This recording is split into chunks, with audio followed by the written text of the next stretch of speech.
ಕೋಟಿ ಕೋಟಿ ಗಳಿಸಿದವಗೂ ಸುಖ ಎಲ್ಲೈತೆ, ಇನ್ನು ಗಳಿಸಬೇಕಂತವನ ಬುದ್ಧಿ ಕೆಟ್ಟೈತೆ.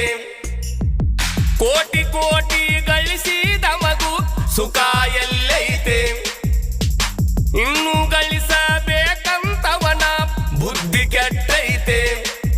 ಇದು ಹೋಟೆಲ್ದಾಗಿನ ಊಟ, ಬಿಟ್ಟ ಹೋಗಬೇಕು ಇಲ್ಲಿ ಪ್ಲೇಟ.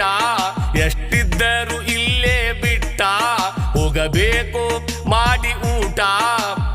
ಒಯ್ಯಕ ಬಿಡುವುದಿಲ್ಲ ಹೋಟೆಲ್ ಮಾಲೀಕ, ಮೊದಲ ಜ್ಞಾನ ಮಾಡಿಕೊ ಮನದೋಳ್ ಗುರುವಿನ ಬೋಧ